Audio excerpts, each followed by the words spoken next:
Um, let's start and take a look at our loose framework for our discussion. We want to talk about the ugly, the bad, and the good when it comes to project management. And I thought that sequence would be a good place to start. There's an old saying in German which is paint the devil on the wall. You do that to kind of set the tone. What are the challenges that we face? What are some of and maybe we don't have to say ugly. Maybe ugly is too harsh. But what are some of the things, some of the pet peeves or issues that still concern you after so many decades as a project management professional? I think it's an interesting question, and it is a bit of an ugly side, but more from a risk perspective. Mm-hmm. One of the biggest areas of risk for both the PMO and to some extent project management in general is that when it is seen as a bureaucratic check the box exercise, particularly when the PMO is viewed as an auditing function, red tape, where it's just simply there to make sure that everybody's doing what they're supposed to do, and if they're not, report them to the principal so that they can get a timeout. That's one of my pet peeves, because it's just really showcases more than anything the lack of engagement in terms of really getting the PMO to do what it can do in an organization, regardless of what flavor of PMO you might have. And I think it might be good here to kind of set a little bit of context in that when I think of the term PMO, I think of different types of PMOs. There might be a project office. Some people called it project office. I love that word. I wish it was still, people would still use it appropriately, because there is a difference between now they call it, I think, a project specific PMO, which is semantically incorrect. It's called a project office. True, but there are people that also refer to it as a PMO as well. Yeah. Program office, project support office, or projects support office. You might have heard, an office where it provides services like scheduling and cost control and that sort of function. There are departmental PMOs, and then there are enterprise PMOs. And again, the P could be for project, program, or portfolio. And that's really the amount of diversity that you have in the PMO arena, is that you have multiple flavors. And as I'm sure you know, when you're talking about the different types of PMOs, they could be controlling, directing, supporting. Yes, and quite honestly, I'm just in the process of reading through the new PMO practice guide, and even old farts like us. There's some really good thought in there, because it's really done by a community of people equal to ours, peers of ours, who sat down and says, you know what, we all know a lot, but do we always share semantically and accurately the same vocabulary, the same concept? Definitely, that might be something we can talk about when we talk about the good.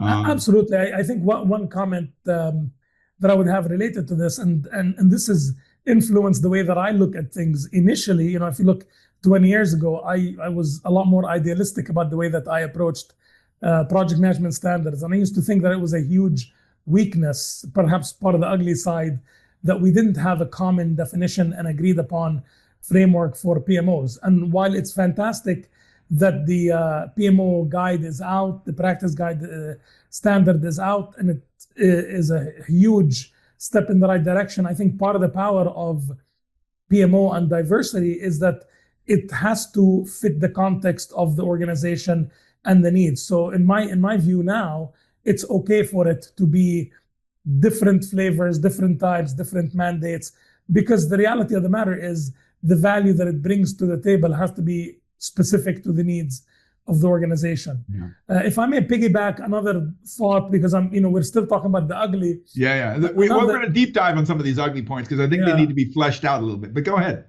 Yeah, one thing that I'm reminded of also is, and I think this is where we started interacting, I had put together a post around toxic culture or toxic behavior in organizations.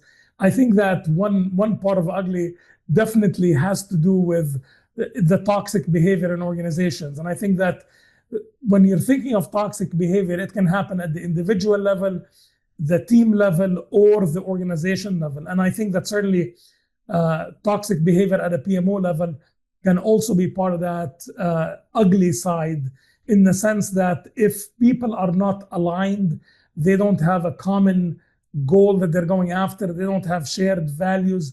And I'm not talking about like moral values, but rather organizational values. There's not a common understanding of what they're trying to accomplish.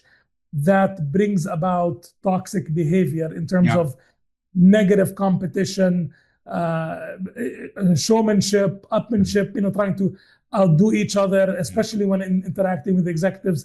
That is still something that I think we have to watch out for, to make sure that as we lead and stand up PMOs, we try and avoid and navigate through that as far as organization culture is concerned. Do you know, that was the word that made me want to reach out to you, because one of the principles of a PM Cowboy is to call a spade a spade. So you know what? It was exactly that word, the word toxic in your post, that made me want to reach out to you. It made me suspect that I have a kindred spirit in Abu Dhabi. You're in Abu Dhabi, right? Yeah. Because I think one of the things you kind of, as a trait, win as an expert who's been around for a while, is you get a little bit impatient. You only got so much time left, and you want to make the best of it. And I always say it's important to call a spade a spade. All of these wonderful books back here always try to paint a future that is bright and shiny. But I think to get to that bright and shiny future, you need to take a look at the ugly aspects, and toxicity in many different flavors is something that impacts projects and programs and portfolios at many occasions. I would go as far to say, I don't think it's necessarily an application of methodologies, which is the primary determinant of whether your project is successful or not. I think it's a big factor, whether you have a decent framework is important, all right, because it gives people something to work around.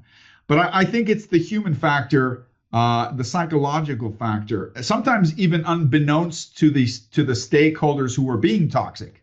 They're not even aware of their toxicity. And that's why I reached out to you, because I said, this guy probably has some interesting